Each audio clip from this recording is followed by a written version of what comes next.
Oh, wonderful. Well, thank you for joining us today. You're listening to Answers from the Universe. I'm your host, Jessica Ariel Morocco, and wow, we have a wonderful day out here in Massachusetts. It's starting to get warm. The snow's beginning to melt. It has been incredible, and also it has affected a lot of our audio connection. So please bear with us. We've had quite a few challenges the past couple of weeks, but I'm sure things are going to get better. Very hopeful. So anyhow, I have the most wonderful guest, Simon Parkes, and he was recently on JP's show, and they had an interesting discussion. A lot about information that I frequently talk about anyhow. What the thing that's really struck me about Simon is as soon as I saw he was in an interview discussing super soldiers and some other possibilities of that people can't quite wrap their head around. It sounds very sci-fi to a lot of people. But I think that it's quite interesting, and I just kept on watching one video after another, and Simon just seemed very, very honest, straightforward, highly informative, and willing to just, share information that he really didn't have to share, but to help others to understand and have a better perspective of things that are going on in the other dimensional space. So without further delay, I'd like to bring on Simon Parkes. Hi, Jessica. It's lovely to speak to you, and lovely to speak to your audience as well. Well, thank you. And I know that you've told your story quite a bit, and you have a fascinating story, starting with your early childhood and some of the things that you experienced. I also had some interesting things happen to me as well, such as, seeing, having lucid dreams and experiences with spacecrafts over my home and some other types of activities of that nature. So I also had beings come and visit me too, and they're different, and so people don't fully understand this information. I think we have a common thread. So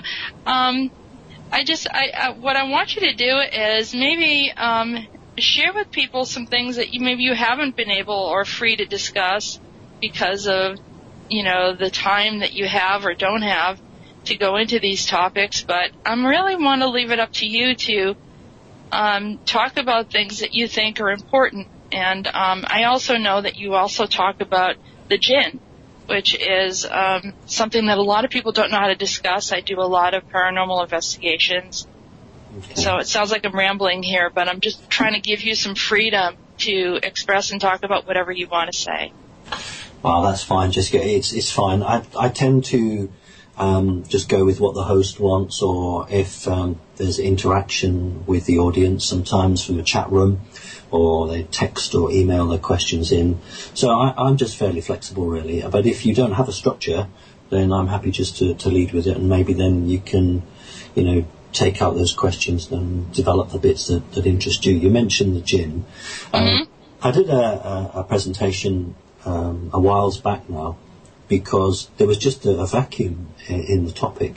Very, very few people were even talking about the subject. And those people that were talking about it, they were well-meaning, but they didn't really have any experience of the jinn. They were usually looking at old texts or old writings, or perhaps interviewing people, and they didn't really have the full story. So I did a presentation on that, and that really did get a lot of feedback. Plenty of people from the Muslim world actually contacted to talk about the Quran and the jinn side of it. So, yeah, it's what I've tried to do, I guess, is I've looked where there have been gaps in people's knowledge or people prepared to talk about it, and just tried to start some sort of conversation going. Well, I think that's a good topic because, like I said, I do paranormal investigations with friends on occasion. They ask me to come in because I'm a psychic intuitive medium. I can, see whatever's going on in the space, and sometimes it's, just spirits that had passed over. They still remain in space, but on occasion, it's very rare. It doesn't happen often where you have a very, very powerful being there, and they have different names for it. Some refer to them as demons, but there are powers. I mean, they're definitely above the level of human power, and I was just curious if you can kind of expound on that. I know that you have your video, which I would highly recommend people reviewing it. That was very, very informative, and going back to the time of Solomon and the agreements with, was it Asmodeus? So maybe you can take it from there. Well, yeah, okay. There's a big misconception about the jinn. I quite like the word demon. To me, being a demon doesn't mean something bad. Mm-hmm. It's not the fact that something's demonic that's bad. It's the agreements that are made, or the magician that calls them forward, and the deals they do. And it's bad if that energy is going to be used to hurt somebody else or afflict somebody else. Then that's bad magic. That's bad. But the demon in itself isn't bad. In terms of Solomon, the Bible is Old Testament has been somewhat altered, and some original texts were removed by the Catholic Church, who didn't want some of the elements to come out. But in short, we are taught that King Solomon commanded a jinn, and he used the jinn to help him build his temple. Of course, this is where the Knights Templars come from. That's why they call themselves the Knights Templars, after King Solomon's temple, where all the treasures were hidden. And treasures not as in gold and silver, but as in exotic technologies or equipment. The thing is that in the Western world, and that's everything sort of west of Turkey, we have learnt to forget. We've learnt to forget that there are other things in our world that we share with, and it's been changed out of our religion or out of our folklore. Whereas if you go to the east, to those countries sort of east of Turkey, then the idea of a demon or a jinn is actually not just accepted, but is actually taught. So there are Muslim children who will learn about the jinn, and they will learn about their history and how they are. And that's one of the reasons that Turkey was brought into NATO, the North Atlantic Treaty Organization, and it was brought into the economic control of America, because they wanted Turkey to be a bulwark, wanted it to be a buffer between a lot of these ideas that, frankly, would destabilize and leak up. And it allowed West to control information coming through. So what I wanted to say about the jinn, I'm getting a bit of interference. Yeah, Jess, it's your echo thing going on there. Oh, okay. Well, can you try muting your mic while Simon's speaking? Does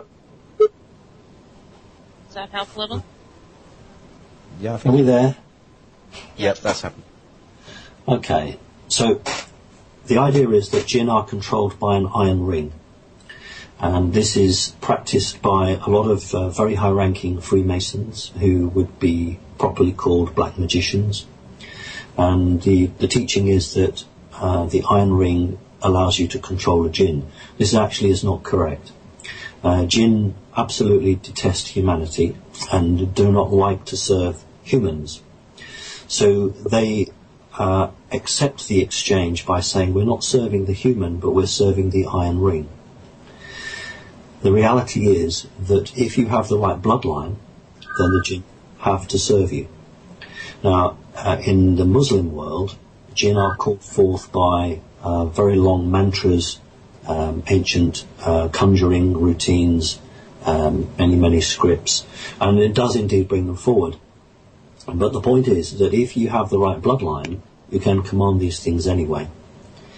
And it's misunderstood that King Solomon didn't command the jinn with the ring. He commanded them because of his bloodline and who he was. But he wore the ring as a sop towards the jinn so that they would carry on serving him. And even in many magic circles, that actually isn't taught. These trainee magicians are taught that it is the iron ring that is vital, but it isn't. It's the bloodline. So that's something that not many people are aware of.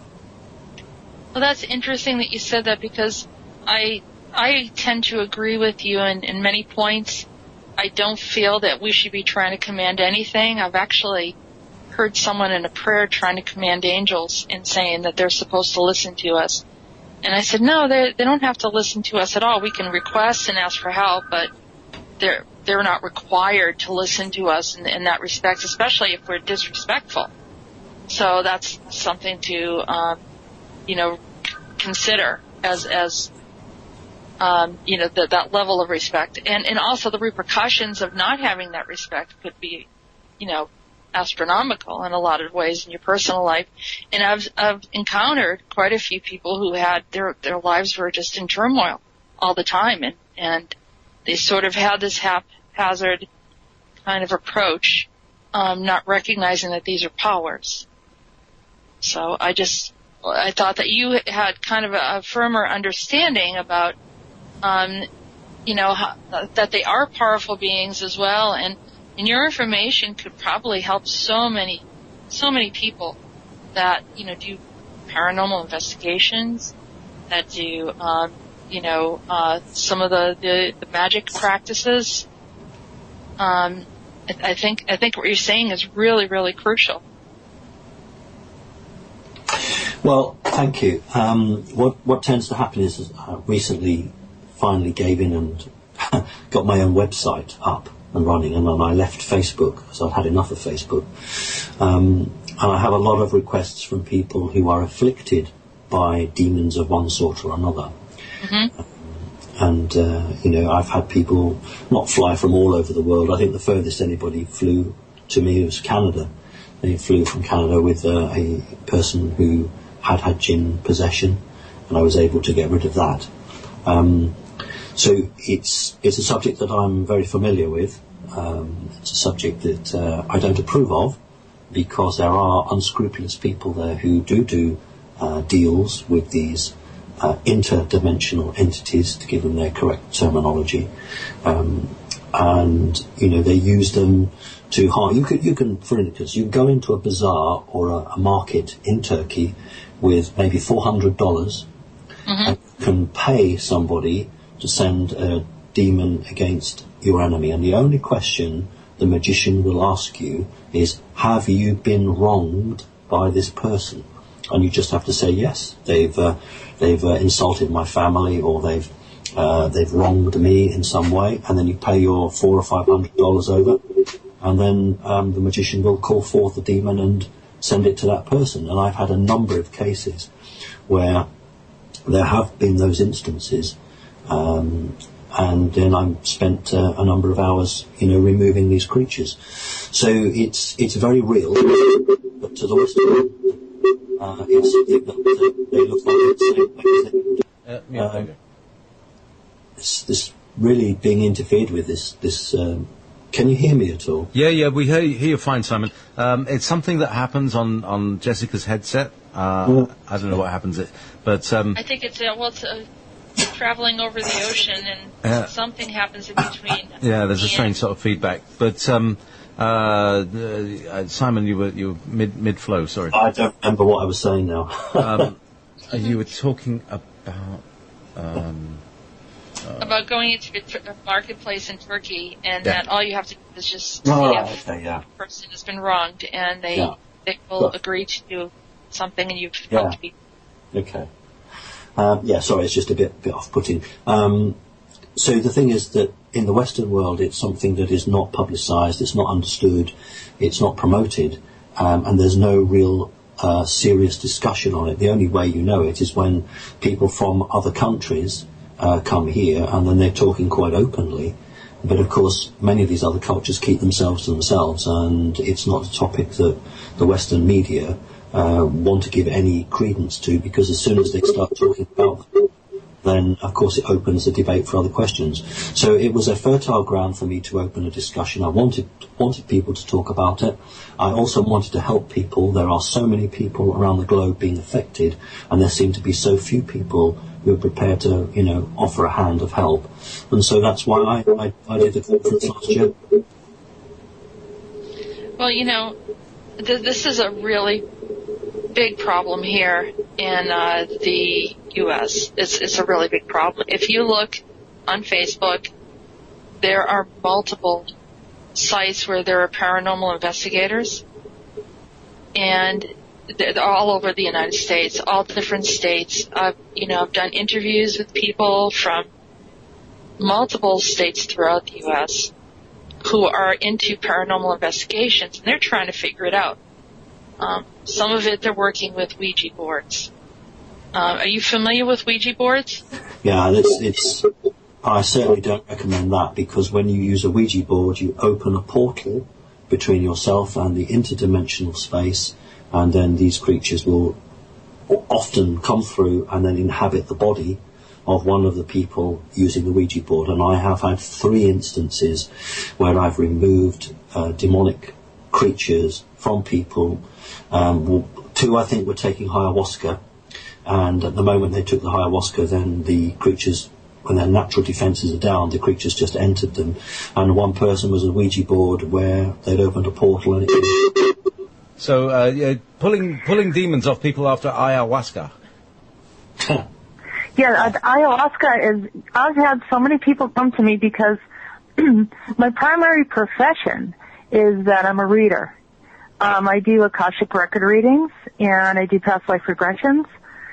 And so, on occasion, people say, well, I was thinking about taking a trip to Peru.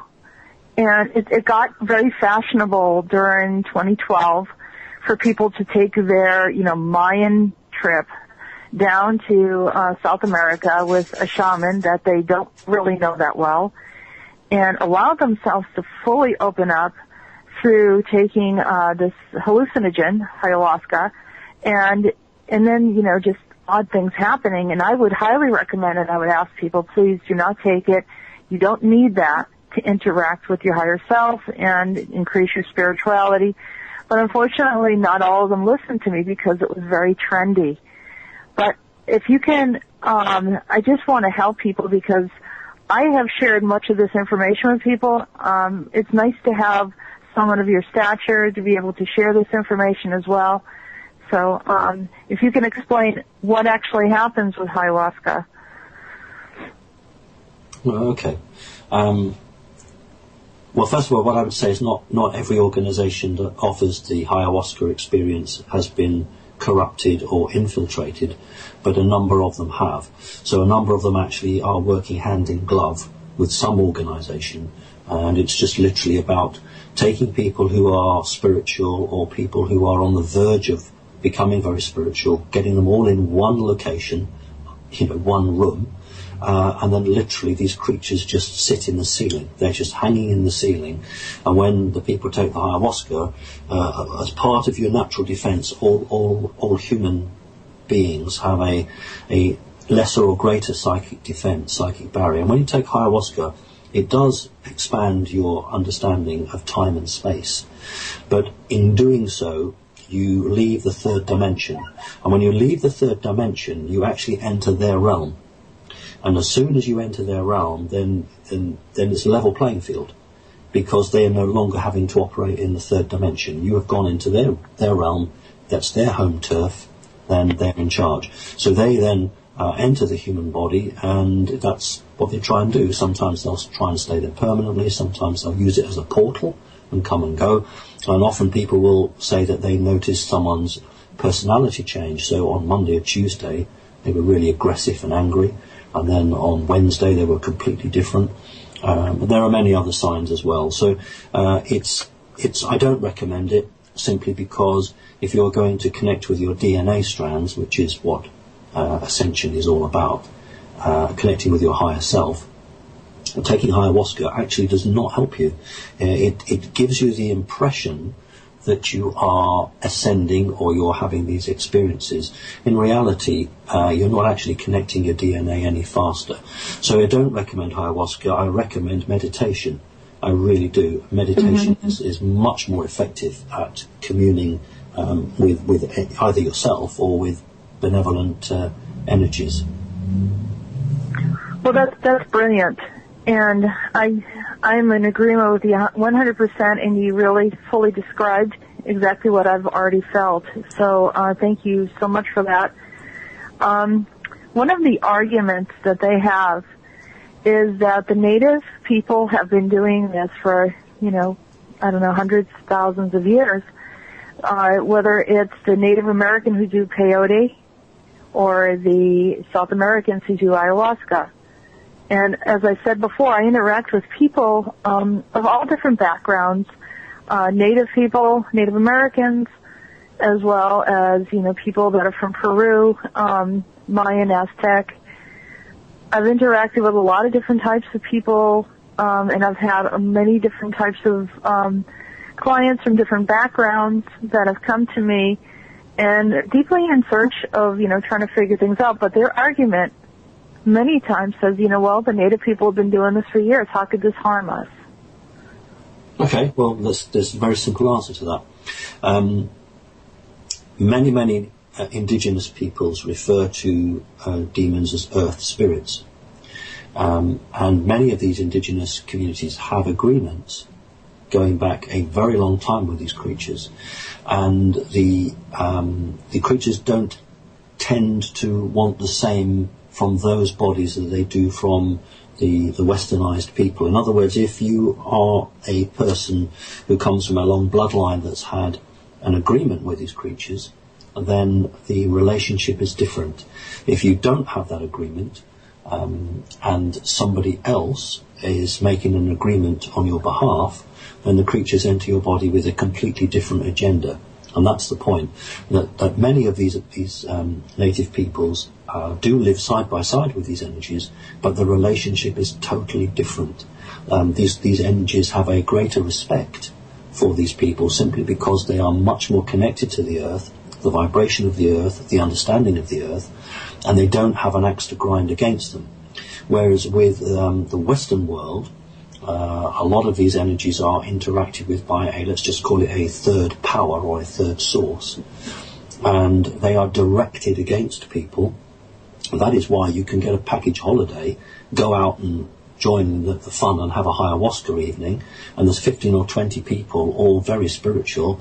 The majority of them will come back very different, will not be so spiritual, will not be as awake, and will be afflicted and very bad. I've seen these people. I mean, some of them are totally destroyed, emotionally, psychologically.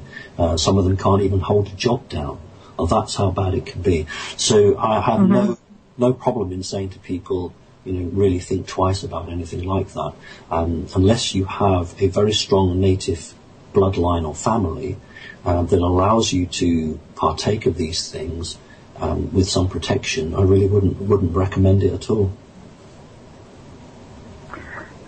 I think that makes a lot of sense. And so it's really, essentially, you're saying it's the agreements that you make with these beings. And so if the bloodline has to have that connection, otherwise you're tampering with something that could be volatile. Is that what you're saying? Nearly. If you don't have a long association in a indigenous population with these creatures, then you are seen as an easy target. You are seen as no one's protecting you. You are seen as that's what you're there for. You're there to be taken over. Many of these creatures come through from the interdimensional space. They already have a brief. They've already been told, we are going to bring a number of humans to you tonight, and then just have some fun with them. And they'll also have targeted one or two individuals who might be very special, and they'll say, right, you must make sure that you get into this individual because we are going to be working with them at another level. So it's quite a sophisticated operation. I don't want the audience just to think that you turn up and these things just happen to wander through. That's not the case. It's planned, it's organised. That's not all of them. I did put this caveat on it. There are quite a few of these that are quite, decent and good, and they're not working with anybody. They're just offering a sort of a hallucinogenic experience. But there are a number of these organizations that are controlled, and ultimately some of them are controlled by the CIA. So, I would really counsel people to be very, very careful. And if you are going to do this, for heaven's sake, try and speak to people who've been with that same organisation and been there and had no ill effects. So that's the best I can say, really. Yeah, no, that's fantastic advice. And, I think you bring in another perspective and information regarding it. Everything was created by Source. Everything was created in the universe. There is, a purpose for all things. They all have their domain. Is there a specific domain that these beings have, or what a purpose that you acknowledge and understand? Obviously, that they were not created to just be servants of human beings. I mean, as people have falsely misinterpreted. Well, you just go back to the creation. Basically, as I know many religious people won't like what I'm going to say, but these creatures were on this planet before humans were. And this in lies the problem, because these creatures consider the earth theirs, and when humanity's numbers began to grow and human consciousness developed, human consciousness actually forced these creatures, because they're energy beings, they're not necessarily solid in the same way as we understand it. They are an energy force. Human consciousness, which is also an energy, basically forced these creatures out of the human realm. And as it forced them out of the third dimension, it did not have enough energy, this is human consciousness, to push them into the fourth dimension, because if you are a third dimensional creature, you cannot necessarily project your thoughts into the fourth dimension. But it was enough force to push them to the edge of the third dimension. And so these creatures were trapped in the space that existed was created between the third and the fourth dimension, and that's why I refer to them as interdimensional entities. So if you were to look at the space between the third and the fourth dimension, it would appear to us as an observer looking side on as about the thickness of a piece of paper. But in reality, because time and space just don't operate in the fourth dimension as they do in the third, you could get a whole city in there. So these creatures exist in an interdimensional space. They dislike humanity because they consider that humanity robbed them of their planet. So when Masonic or able black magicians call and connect with these creatures, or you get a Ouija board out and you've got a couple of people on the Ouija board who are quite psychic, that's enough energy to break through the third dimensional barrier and enter this interdimensional space, and these creatures will just say, oh, the door's been open, let's go through. So as soon as they go through, they find the source that's called them unintentionally, and they just go straight into that person's body. Now with a magician, it's usually a man, but not exclusively so, he is using the portal to bring them onto an altar, and then to commune with them and offer them something, and in return for that they'll do a job for him. So it may be that there's an individual that they want to control. So you can't do it with drugs. Maybe you put a demonic entity into them. That's very, very common. It's very common actually in families where a woman, mother, has children, and the children are very spiritual, and the elite want to get hold of those children. And in the Western world, I suppose it's the same everywhere, you control the children if you control the mother. So what they'll often do is put a demonic entity into the female, into the mother, and they'll try and then put a black magician her way, and in the hopes of manipulating the female so they can get at the children. It's a very nasty, dirty business. It's been going on for a long time, and sadly, the majority of the population don't actually understand what's happening. I wish they did, because then I think the public would actually suddenly realise that there's a lot of manipulation going on, and maybe then human consciousness would evolve even faster. But basically, the jinn are only following an agreement they've been made. And you're right, Jessica. Source creates all of these things. So if a person has a jinn in them, it's part of their learning as well. That seems very harsh, but it's a process that we go through, and then hopefully we can get rid of these jinn, but we learn from it and we become stronger.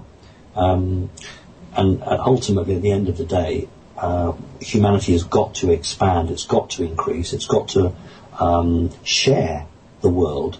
It's much better if we can share the resources that we have rather than excluding people. And in the early days when humanity consciousness expanded and pushed these creatures out, I don't think there was any debate on the subject. Had there been a bit of a debate and an arrangement, some form of an agreement made, as has occurred with the native peoples, then the environment would be better. And that brings us full circle, because with indigenous native peoples who have made that agreement, they share the land, they share the third dimension with these creatures. That's why they're not attacked. But the modern humans, if I can use that term, in the Western world, never made that agreement. Therefore, it's seen as two groups: the humans who belong to the planet and are energetically connected to the planet as the jinn see it, and those group of humans who are not.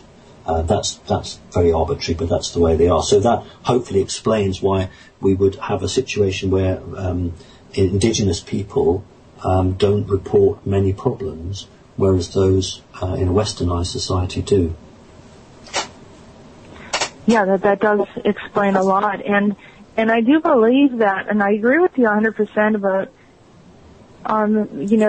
these beings. They were here.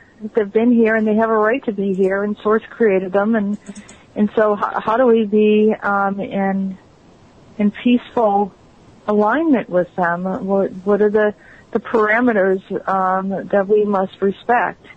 I did a regression with a woman who came from Lemuria, and she had this experience, and she knew she was etheric. And she saw these beings show up, and I've actually seen them too. These are the jinn, or they sort of look like, without form, they sort of just have this dark coloring, about them, so that they more of a shadow effect. Okay. And I knew exactly what they were, and part of the reason why, and she said she saw herself lift up like she just didn't want to be with them because they were of a different consciousness. And then I realized that at that moment, as I was doing this regression with her, I recognized that we're doing this today. We are not open to other dimensional beings and extraterrestrials and so forth that have all been created by the universe. And so because of that, instead of evolving and helping us to evolve and understand, we're trying to exclude and trying to, just demand certain things that don't belong to us, per se.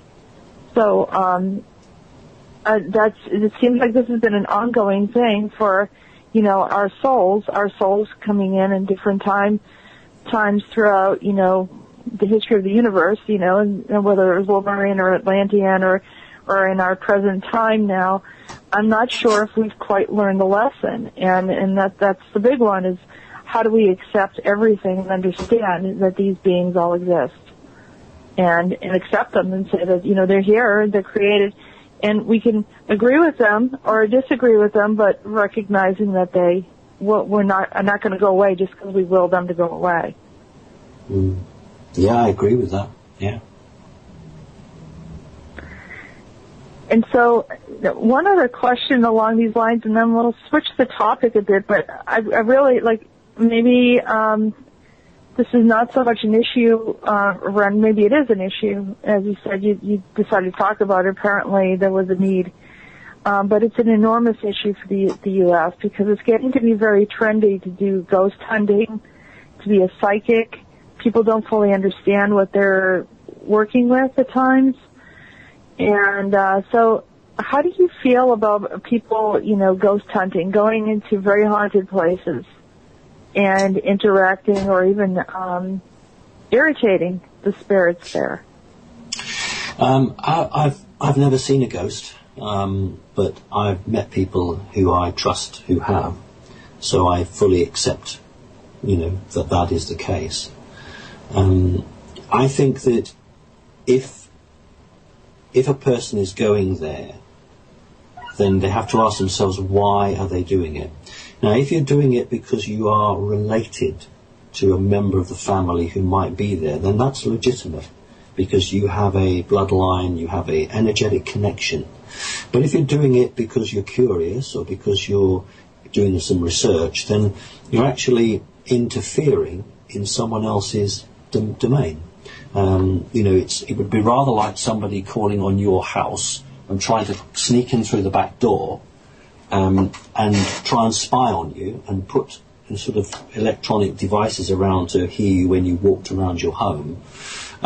It's also not to understand the situation that many of these disincarnate entities, these energy beings, actually face. Many times, psychic people have gone in to release these creatures who perhaps want to move on and can't. Other creatures don't want to move on and are quite happy where they are. So my advice is basically that if you are related to somebody that you think is in an energy form, call it a ghost, then I think that's acceptable, because you have a right to attempt a connection. But if it's just purely you're just interested and you're just curious and you want to have a look, well, that's not good, and you might end up with all your camera equipment fried or some very expensive electronics not working anymore. So it's probably best just to leave alone. Yeah, and like I said, it's gotten to be extremely popular, and whether it's related to television shows and just people's fascination with the other dimension, I think a lot of it is trying to learn and to understand what's on the other dimensional side and how these, to see the effects of the paranormal. And it's pure curiosity, but it's a dangerous game. It's people, like when they're in their youthful days wanting to play with the Ouija board, it's the same thing. It's just a dangerous game, and anything can happen. I've heard of people being thrown, and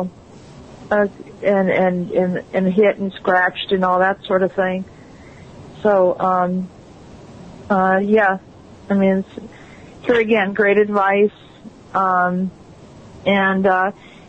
If they have any encounter, and like I said, their lives are just like in turmoil afterwards, what do you recommend that they do?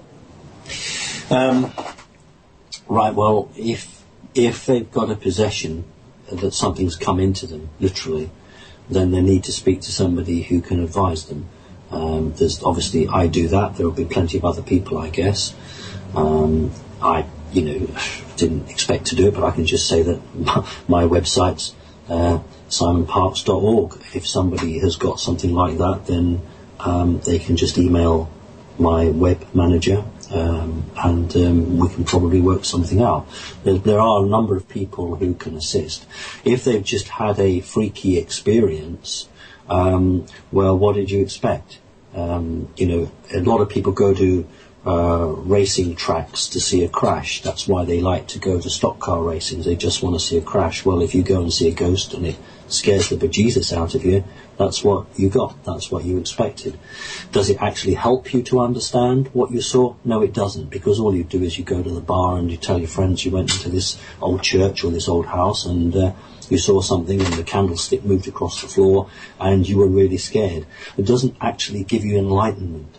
It doesn't actually develop your spirituality or give you any sort of insight into the lives of these creatures or what they may be experiencing or feeling. Some of them are in great pain.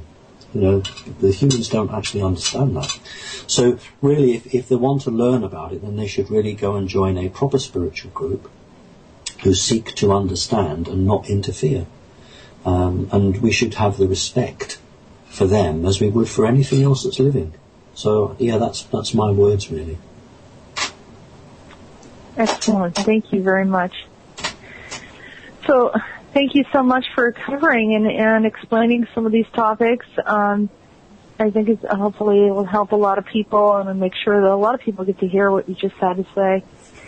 And we're going to switch the topic a little bit, and now, the counterpart of this is ufology, and people are equally fascinated with what's going on.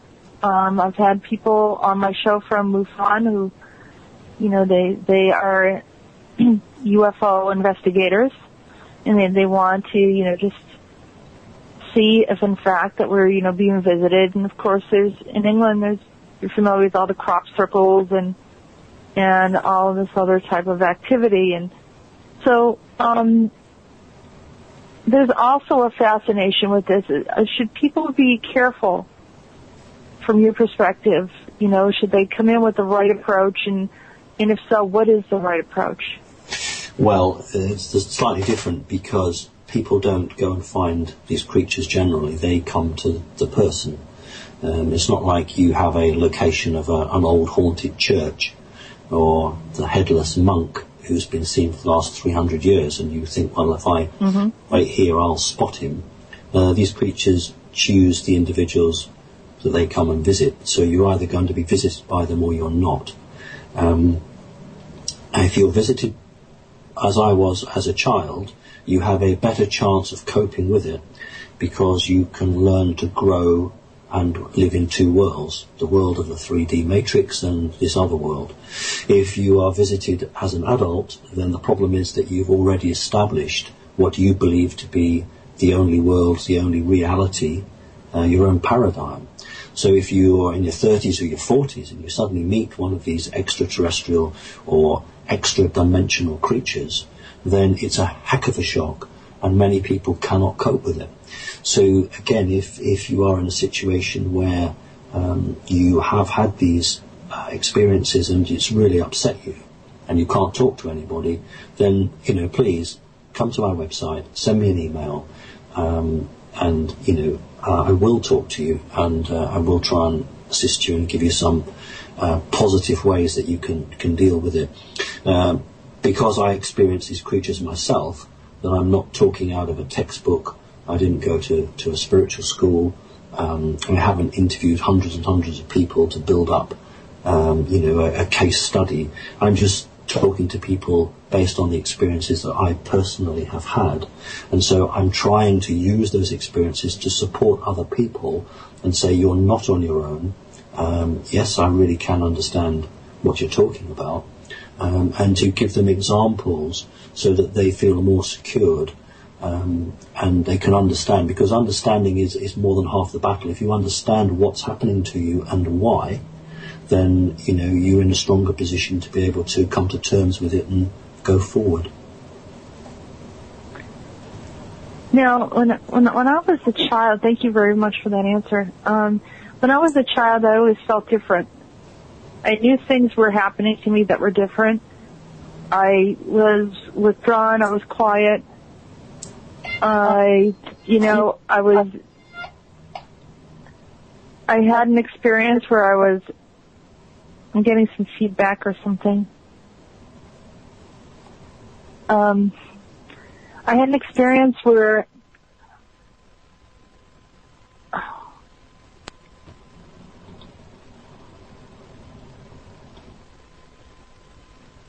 Hello? Did we lose you? You had an experience. Yeah. Okay.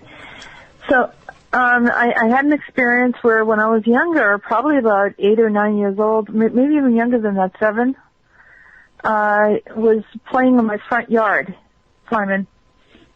And I could see that the air texture was almost looked like it had density, it almost looked like it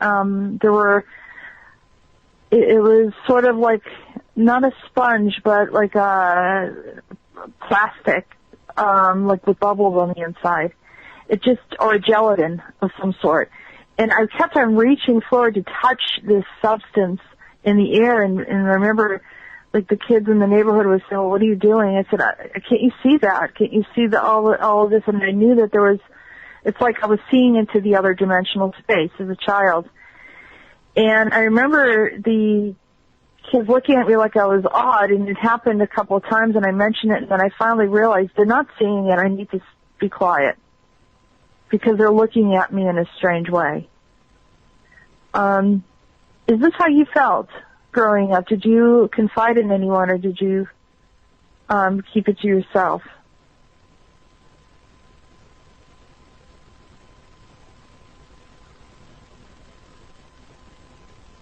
Hey, Simon? We lost Simon. Oh. After all that. So where has he gone? Yes. I knew there was something going on that was unusual. Right. Okay. Now we're back on the air. And I thought I saw Simon sort of pick up there. They didn't. So we're still unable to connect with Simon on the Skype call. I don't know whether it's a British, because he's in England in the middle of the island. So I don't know what we're going to do here. I'll see what I can. Okay. Okay. I'm going to check my emails and see if he's sending any emails. Okay. So, but why don't you talk about what you've just been talking with Simon about? Your impressions. Yeah. Well, I really think that the topics that we discussed earlier when I was speaking with Simon really helps people to understand more in depth of the reasons why you do not tamper with some of these different types of energies that are out there. If you don't understand something, it's not a good thing to just jump in and try to explore and investigate. As Simon mentioned, there are certain agreements, especially with the indigenous people. They have agreements through a bloodline. The bloodline seems to be the crucial aspect of what is the connecting force, because it links back to an agreement of respect, and it's something that's ancient, and it has value, not just to us but to the beings on the other side, and whether it's the jinn or whatever term that you may use for them. And so that part I thought was very enlightening. And the reason why a lot of people who try to go into the native culture, and even though in a past life they had this experience, they still may encounter some problems and some biological problems, having physical health issues, possessions, and some other uncomfortable situations, maybe loss of job, and it's just no one really wants those kind of tragic things happening. Of course, there are, exploring and understanding and living in these different places can bring in these questions. I know that I've done sweat lodges and the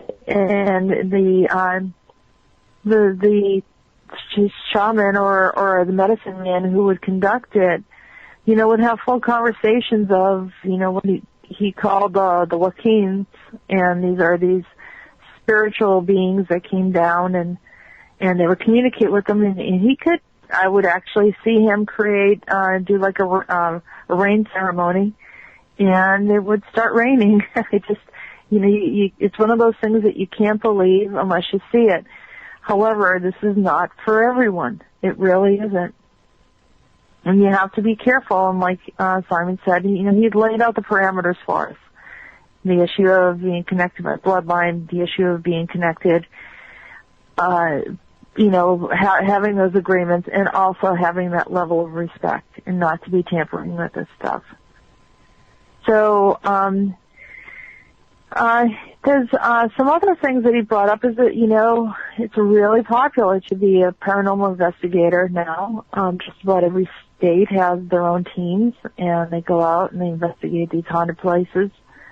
But I noticed that quite a few of them have a lot of personal issues and things, come back on them. And I know that shows like Ghost Hunters and Ghost Adventurers, and sometimes they antagonize the spirits a little bit.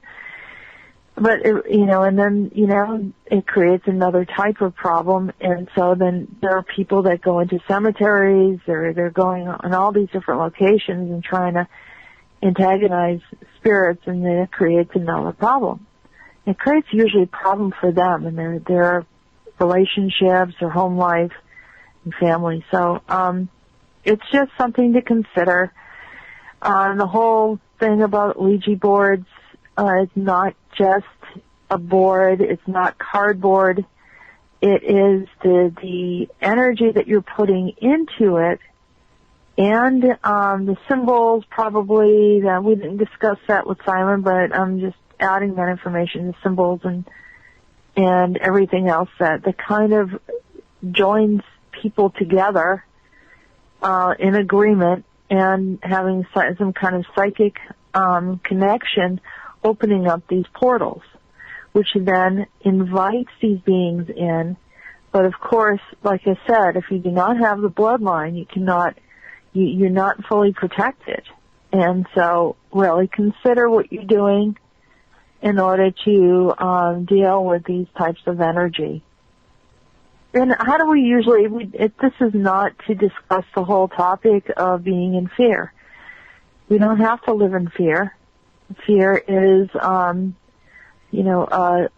an energy that prevents us from experiencing life. And so we need to enjoy our lives, embrace our lives, but recognize that there are other spiritual beings out there that exist, and they have a right to be here. They were here before the human race was, and so being in agreement with that. And as I mentioned earlier about, doing regressions and seeing people discussing, more than one, talking about an invasion of some of these beings that are coming in and in Lemuria, and seeing that they were kind of opposed to them because it was a different level of consciousness, and kind of wanting to exit instead of recognizing that these beings were there for a purpose, and they also can exist and do influence our experience to some degree. So that's just words to the wise.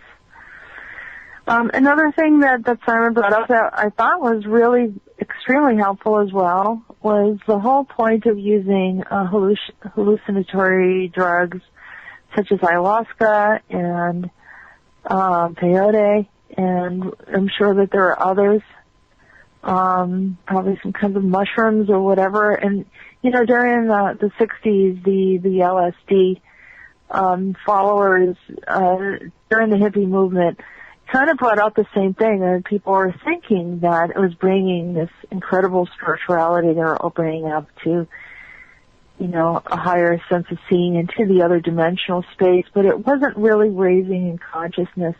So it really wasn't doing the appropriate thing and helping people to open up the right way. On the contrary, what it was doing is just creating a situation where a person could actually have multiple problems because they're opening up to these other dimensions, and they're not fully aware of how to get back on track and how to live their lives. And being disconnected, some people have referred to this as kind of losing a portion of their soul piece. And so, I've heard stories about people practicing ayahuasca and then saying that they went to do a soul piece retrieval because they're having so many problems, and that their part of their soul is still, in the rainforest somewhere, confused, lost. It's very a disheartening situation, but, people find a lot of this stuff exciting and interesting, but when they come to a practitioner such as myself, then, it's my job to help them retrieve and become whole. And you see what kind of damage has happened. So, even as Simon has offered to be available if people want to give him a call, and contact him through email on his website, Simon Parks. He can assist if there is a demon possession or if there's some issue that had happened through use of ayahuasca or some other type of hallucinogen. He can help in those areas, and that's incredibly important to always have a place where we can go when we need help. So the reason why you're not hearing Simon right now, I think we were disconnected. I don't know if Simon's back yet.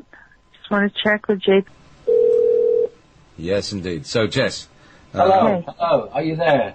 Ah, Simon. Oh, yes. Yay, wonderful. we're back. Okay. Well, I think we had some sort of attack there because I think Jess said there was some feedback. That was the last thing I heard her say, and then it just went. Huh. Well, there we go. Now, Yeah. you were talking. Well, I did put a pin in it. I know what we were talking about, so I can give Jumper back in. Yeah, it was your question, Jess. You were talking about experience when you were a kid. Yeah, when I was a child, Simon, Yeah. was getting I was stepping into the other dimensional space. Okay. I didn't know anything about it. No one in my family's psychic that I know of. And it was, something, I was very quiet compared to the 6 children. And I remember just, playing outside and actually looking, the air quality looked like it had substance. Like, in other words, it almost looked like a gelatin with bubbles. It's the only way I can describe it, because I remember reaching to try to touch it. Okay.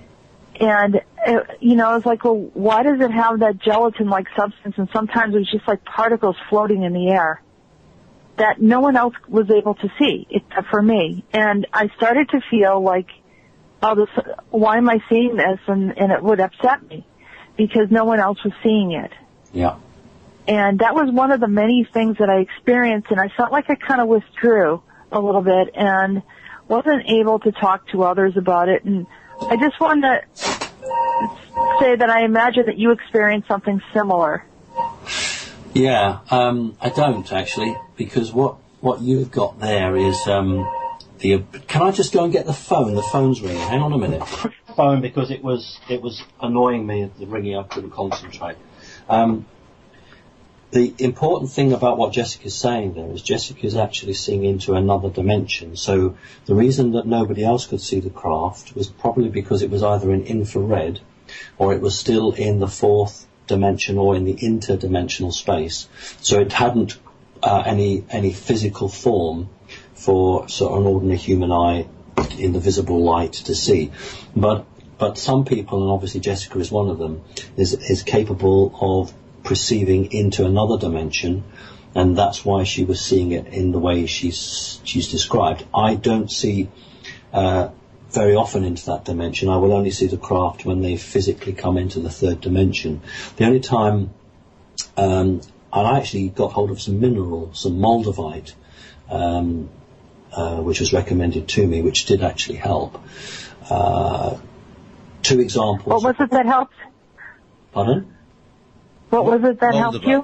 Moldavite. It's a mineral. Oh, moldavite. Okay. Moldavite, yeah. I'm sure everyone will know probably what moldavite is. It was from an asteroid which became a meteorite that crashed into the Earth, and it was unusual because the explosion mixed both the extraterrestrial rock and the Earth rock and threw it up, but not out of the atmosphere. So the gravity managed to pull it back. And as it fell back, it fused together like molten glass, so that both terrestrial rock and extraterrestrial rock fused together. And it's like obsidian, but it's green, and it's called moldavite. Mm-hmm. And it's understood to be a very powerful activator for people who have or think they have alien encounters. So anyway, I did try this, and I held it in my hand for about 20 minutes, and I did experience exactly what you're talking about. Now, you didn't need moldavite, my love, but I did. And the best way to describe it would be I would walk out the room, and then I'd reach my hand out for the door handle to open the door to go out, but find I was about 9 paces too early for the door. So my perception that I was at the door, I wasn't. And the other one I get now, I don't have that with the moldavite. If I'm walking downstairs and then suddenly one of the stairs appears to have gone. So when I look down, I see normal 3D stairs and then one missing, and there appears to be a massive drop going goodness knows where. And I know in my heart that there's really a step there, but I'm perceiving nothingness, and I actually jump and will physically jump the stair. Then I'll look back and it'll just be normal. So I get these glimpses of another dimension, but I can't control it. But what you've described to me is that. Yeah, this has been a challenge all of my life because I really ran away from it. I didn't understand it, and I thought it was upsetting because I would have encounters with every type of being you can imagine, because I thought that they were coming into my space, but then I started to realize that I think I'm going into theirs, but I didn't know how, and I had no control over it. And I always felt like I was in some kind of gateway because I could see grays, I could see just about anything. And I wasn't really sure why I was seeing it. A lot of times they would just communicate with me. And it typically was pleasant. On a rare occasion, it would be nasty. But here again, it was just probably a mix-up in communication. They were probably wondering why I was in their space, and I had no idea how I got there. So I've been called a space shot, you're in two different worlds, or what do you're very good as a reader, but, sometimes my sense of direction is completely off. It's always off. And so I need a GPS to take me everywhere. So, it's things like that, people say, well, how come, you can read, and yet, I said, I'm bridge, I've learned to deal with kind of being in two different dimensions at the same time. Or whatever dimensions they are, but at least, the 3D and then something else. And, it's been a challenge. I've learned to control it, but I've also gotten into writing, and it enables me to kind of release some of the information. But, I always felt different as a kid, like kind of different, not in a good way. Like I wanted to not talk about some of this stuff. And it wasn't until later on in my adulthood that I started to come more forward about it. So, I imagine that you sort of, I applaud you for coming forward and talking about some of your experiences because people don't know how to understand it, but it seems like you handle it very well. I mean, you're able to talk about it and people respect you. So I just want to get your feedback on that. Well, as I said earlier in the show, I've been around these creatures for a very long time as a small baby, as a small child. When you're very young, you don't know any different. Yes, I knew that they didn't look like my human mother, but the important thing is that they never hurt me. So I never associated anything bad with them. If you take a dog or a cat to the veterinary surgeon, the first time they may not be too bothered about it, but after they've had an injection or something, they always remember when they want to go back there, they're barking or scratching. So we learn as mammals from our experiences. So if a person has experiences which are benign and don't harm them or upset them, then they have no reason to be fearful. If someone has an experience which they interpret badly or is indeed bad for them, then of course then the human fear begins. But as a child and as an adult, with these experiences, with these wide range of creatures, whether they be reptilian or mantis, I don't see the greys very much actually. My experiences have never led me to be fearful, so I'm just very fortunate because I appreciate many people do have bad experiences, and I can only speak for myself and my own experiences. And as a child, I soon learnt to not talk about it because it wasn't fashionable. People didn't want to hear about it. And then as I got older, I came to the conclusion that it was too big a subject, that I had a story to tell. My human mother, gave her life in a way because she worked for the National Security Agency, but obviously through MI5 in Britain. And so, there's a big history for me, and I felt the time was right to talk about it. I knew that many people would be dismissive or say that I was cuckoo or what have you, and I really don't care, because if I speak to 100 people and 10 of those people then go out and do their own research, then I've reached 10 people that I wouldn't have done otherwise. So for about 3 or 4 years, I got it in the neck from the established media. And then there was a real dramatic change when in Britain we have what we call the Ministry of Defence, which is the government department that oversees all the military in the country. And the Ministry of Defence invited me to have a tour of a secret space radar base here in Great Britain, which I accepted, and I got a 3-hour tour around the radar base. And this completely was a game changer, because all the media who had been trying to make a fool out of me suddenly started asking questions. Well, hang on a minute, this is the guy that's gone public that he sees reptilians and mantis. He's the guy that's gone public that his grandfather worked for the CIA and his mother worked for an NSA, yet he's been shown round a radar base. So maybe there's some truth in what this guy said. So literally overnight, the established media completely changed in its approach towards me. And since then, really, I've not looked back. So when something kicks off on the world, then the BBC ask me for a comment. And I often make the point that when the new Pope took office last year, and he said that he would baptise aliens, the BBC said to me the first person we wanted to comment from was you. So that's a big change from the days when they would just try to make me look crazy. So it is possible to go public. It is possible to walk a very fine tightrope between giving information which is helpful, but not giving so much information that elite bodies start to really take a hatred to you. I mean, I think about dear old Alex Collier, who was threatened with his life and disappeared off the scene for over 10 years and then came back again. There are some very genuine people like Alex who have tried to walk that tightrope.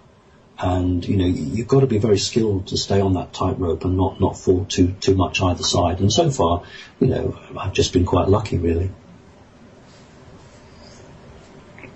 Right. No, I mean, you've really done a lot, and it's been extremely helpful. But I understand, how it feels to sort of like when you're a child, you don't want to, have these discussions. And then as you get older and you recognize that it does help people, and I wrote a book about some of my experiences called The Seer, Violets in the Grass. And it's, quite a few people have gotten back to me. I was surprised. A lot of them said, wow, I understand your story. It's almost like, it feels like it was my story. Okay. So there are people that, are intuitive or that understand the culture that I grew up in the U.S., understand some of the odd visions that I've had, and not all of them, but maybe recognize a few different things because I think they're common. They're a piece of our history, and so that as a soul group of the human race, that people recognize it.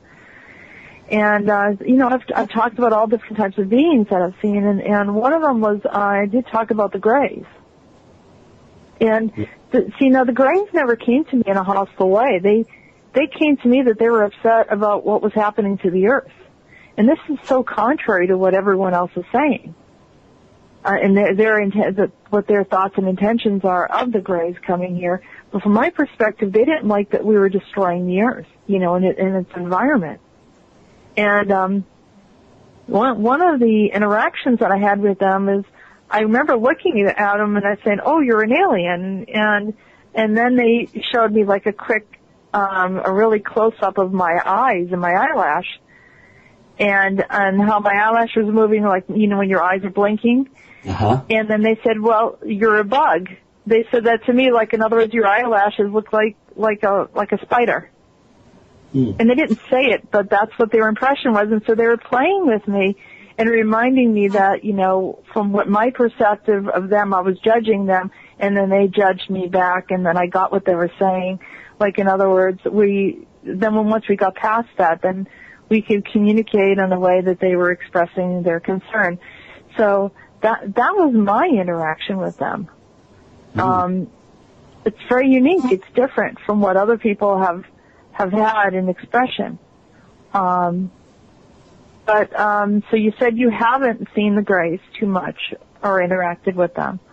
No, I've seen maybe I've had about 15 experiences over my lifetime, which is very small compared to the others.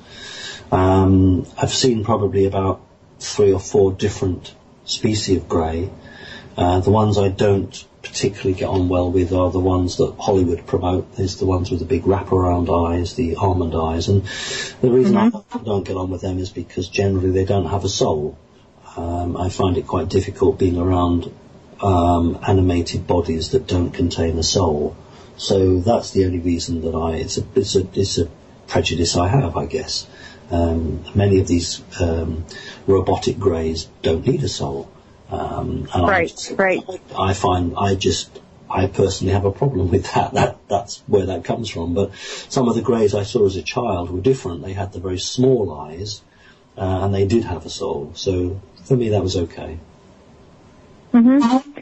Yeah. Well, whichever ones I interacted with, they seemed to have a soul, and they seemed to want me to understand that they were not here for any bad purpose, and that they were kind of upset about the situation, or very upset about the situation of what we were doing to our Earth. So for me, that felt benevolent. And I've also seen mantis. There was a male mantis that even JP and I were interacting with during a regression that seemed to go back in early times, even biblical times, and seemed to be, a little bit. Personality seemed to be kind of challenging me a little bit, not in a negative way, but like playing with me, not giving me the correct answer. Evasive, maybe? That might be the right word. But not really negative, not hostile or anything like that. Yeah, I mean, that's about right, really. The mantis, I know you guys say mantis, and here in Britain we say mantid, but the mantis generally are keepers of, not secrets as such, but lore, and they're very, very cagey about giving out what they consider to be sensitive information. And so often when dealing with a human or a human-type creature, they will be a bit playful in a strange way and be guarded. One of the main reasons for this is because often when a person interacts with an alien creature, the human military then try and pick that individual up and then find out what's been going on.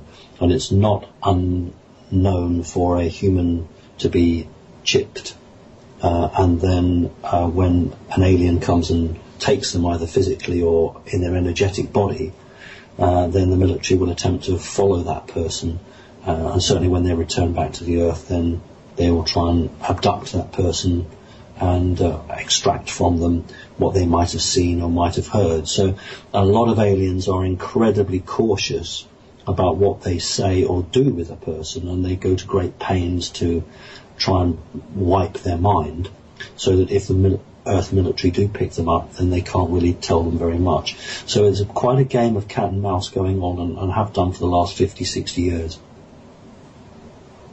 Yeah, and well, like I said, that there's one thing to see them and to have people, draw pictures or whatever. I've not had, well, I take that back. I have had some odd memories. Some of them were not positive. But it was not from this lifetime. But for the most part, when I interacted with the mantis or the mantid, it definitely felt like it was a male, and it felt like exactly like you said, a little cagey, a little evasive. But I found he was endearing. In some way, I definitely liked him, and didn't feel like he was, here again, not as threatening and scary as some people interpret. My experiences with a lot of these beings have been interesting in certain characteristics and attributes that, for the most part, they exist, we all have our space, we all have a purpose, and at some points our experiences collide. Yeah.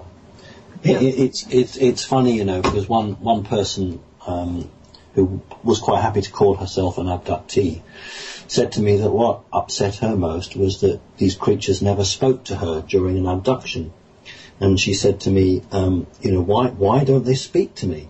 Why don't they communicate to me? And I said to her, because they don't bother, because you're not supposed to remember. Because they wipe your mind end of the program, and therefore they don't bother talking to you because you won't remember. But in her case, it didn't take 100%. So she had these partial memories of interaction with these creatures. And the big thing for her was that they never spoke to her. So I said, well, look, the next time you're there, ask them if you can remember some of it, because you'd like to have a conversation with them. And I know that sounds really crazy for people, but when people are very scared, they get into a sort of a victimization role. And the best thing to do is to equalize your space by starting a conversation with them and actually saying, I would like to remember this. This is my body. It's my memory. I have a right to remember. So, okay, you may not let me remember all of this, but would you let me remember part of it?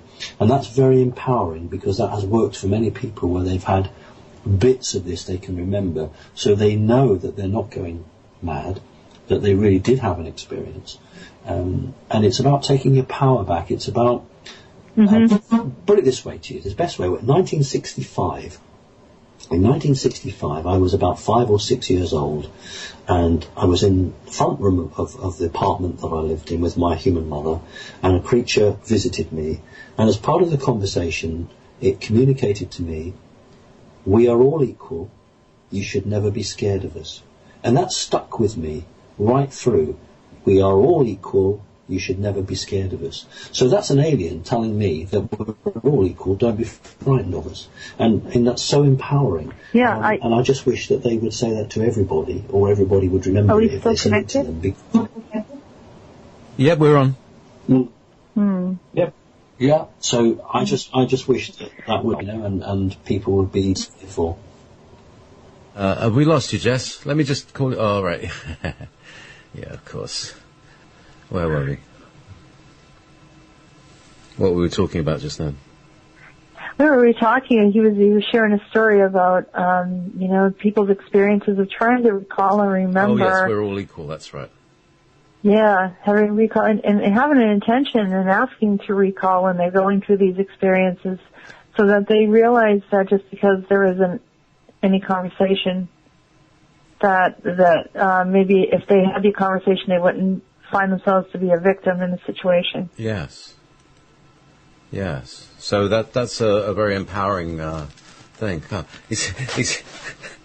Well, we seem to have lots of little breaks where we can, catch up and kind of recapitulate on what he was talking about. It's quite an interesting process. I mean, it's amazing stuff. I mean, I could just talk for hours about this stuff, and it's nice to interact with someone who's like-minded, because he knew exactly what I was talking about, is that caginess and the evasiveness of the mantids.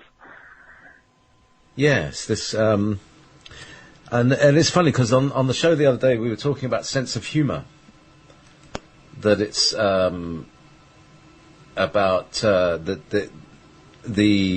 mantids and the reptilians have no sense of humour. Well, I think it's my interpretation that I thought it was comical that he was going back and forth about when I asked him a question and fluctuating, and so and maybe they don't interpret that as being a sense of humor, but that's our interpretation, and that I found it kind of comical or endearing, and then he said, it's mostly because they don't like to be captured and they don't want to have any adverse effects, and they try to keep their information private. All right. So, so I guess the comedy part of it, it's different. We are back. Yep. Answers from the Universe. And we had lost Simon again. Something going on with the connection. I don't know what it is, but that's fine. I always felt like the universe understands all of this, and there's information there to be shared with everyone. Maybe some of these beings don't like being talked about. They kind of coexist with us. They're here in this other dimensional space. We talked about the event that's coming up in Massachusetts. Actually, it's going to be in Hampton Beach, New Hampshire on April 25th, and if a person wants to contact me, I'm going to be posting a lot of that information on Facebook. But I just feel a little compelled to talk about my book, The Seer, Violets in the Grass. where I talk a lot about these things. It starts off in my childhood, the other dimensional space that I started stepping into, having interactions with beings in what I would acknowledge as my parents' bedroom, but the beds were gone, and here's these beings that would show up and start communicating with me and telling me about the future. I had incidences of a woman that shows up while I was in a den of my house, listening to music. And as I'm listening to the music, a woman walks in that I'd never seen before. She leaves the house, or she walks away because I wouldn't touch her hand. I was afraid to touch her hand and wasn't sure why. I remember her eyes being a little bit on the wild side, and I was just intimidated by her, and her energy wasn't right. And when I had a discussion with my mother about her, she didn't know what I was talking about. So never heard the woman leave through the door, just sort of disappeared. I can't explain a lot of this stuff. I was trying for years to try to figure out what exactly was happening to me. And I always thought that these things were coming into my space, and as I'm becoming more knowledgeable in these areas, I'm realizing that I was going into their space. So that then brought up the question of, what is my purpose for doing this? Why am I doing this? And finding that a lot of who I'm interacting with on the other side seem to be peaceful, seem to be kind, seem to have a higher purpose, seem to have a higher consciousness. Even the ones that challenge me, I recognize that they're territorial, they have their space, they're allotted that space, and I've learned quite a bit. It also helps me to help others. But for those that are curious, I mean, there are a lot of pieces of information that I talk about in the book, and even though I call it like a fictional book, it's it is sort of a biography. I call it a fictional book because people wouldn't understand it and wouldn't comprehend fully. But it does, address a lot of different issues. And when I was really young, Simon touched on the topic of robots, or, the Greys being, some of the Greys are just robots. And I remember at a very young age being frightened and saying, the robots are coming. The robots are coming, and crying every night. It went on for a period of time where I just felt very, very frightened. But I think it was the coldness and the lack of communication or soul that kind of made that feeling accentuated and intimidating. So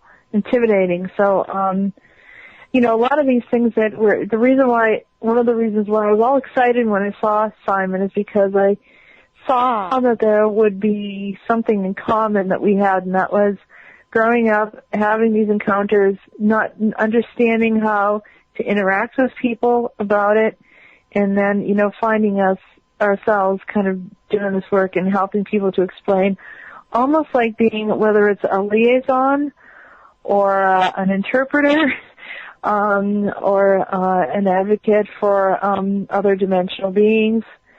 I'm not really sure what the role is. All I know is that we can, bridge that information.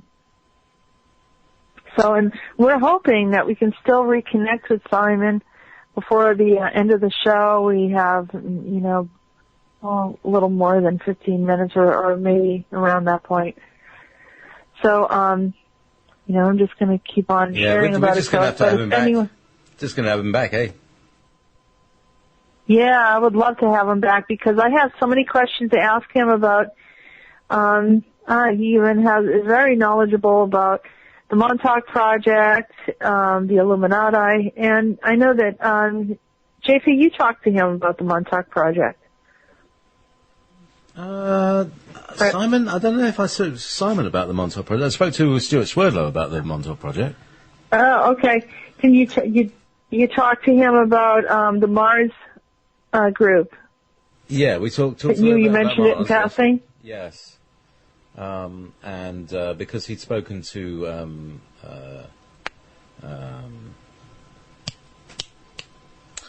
Captain K and the other guy and Alfred Weber. But what he did speak to me about was this original, the landing party, as it were. That there was a 12th dimensional ship, the origins of humans on Earth, where there was a 12th dimensional ship, which basically crash landed on Earth, and there was a time compression between it and the immediate environment that it was in, and that it was incredibly traumatic for the people aboard, and not many of them survived, and those that did ended up as kind of dumbed. They kind of regressed. They stopped evolving, and that was what the reptilians found here, and that's what they then genetically modified. They probably thought, oh well, these are broken people. Let's just mess about with them. Oh, so they came into our past or present or future. When did they crash landed a long time ago? Long time ago. Oh, a long time ago. So there was a humanoid race here that was brought in. Yeah, that accidentally crash landed here, basically. Okay. Well, we don't really know who they are, and if historically, if there was, any of the ancient cultures talked about those group of people. Was there any connection of who they were connected to? No, but there was identified as.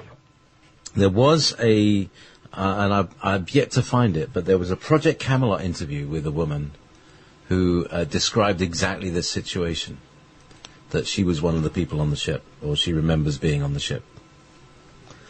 So, and that was quite a while ago. I'm going to have to dig out, and actually probably have to ask Kerry. Do you remember that one? And see what we can do. Now, we still don't seem to have Simon online. He's just completely offline, so I don't know what has happened to him. I'm going to presume that the usual, they didn't want him to speak. So whatever. No, maybe we touched on some topics that he wasn't supposed to talk about. I don't know, or it's just the typical. We get disconnected sometimes during this time of day. There's a lot of activity, and a lot of people are connecting on Skype and other mediums of phone, things like this happen. Yes, indeed. So, but I'm really hoping that we can have another call. Hoping that he shows up before the end of the show, but not. And then even more so come on as a guest again to cover some of the other topics. But that could be a good reason for me to, bring him in again, because I think he's fascinating, and I'm sure from the looks of all of his YouTube videos, other people think so as well. Oh, he's yes. brought a lot to light. Oh, yeah. I mean, I love the fact that he's very matter-of-fact about stuff, and he's not he's not trying to scare anybody. He's doing exactly the opposite. He's like giving everybody enough information to be reassured. Mhm. Yeah, and he's intelligent. He's very, very sensible about the way that he describes things. He didn't just talk and mention Moldavite in passing. He took the time to explain why it has value, how it helps people. That's a very, very thorough person. He covers all of his information, covers his tracks, and describes things well, so that you don't feel lost in the conversation. You're able to grasp and absorb some of the added information that he infuses, because it's really about understanding and learning, isn't it? Yeah, well, we're here to learn stuff, and we've forgotten. That's our problem. Is we keep getting flashed, and we keep forgetting what we're supposed to remember, and what we're supposed to remember is what we're supposed to be doing, which is why we aren't doing what we're supposed to be doing. We get distracted easily. But the cards are stacked against us. We get distracted because we've been made to be distractible. Yeah. But that's okay. I think eventually we get to those things. We say thank you very much for listening in. So sorry for any disruption to the show, but, we enjoy you listening and appreciate you, and trying our best to provide you the answers from the universe. Have a wonderful day, and we'll see you next week.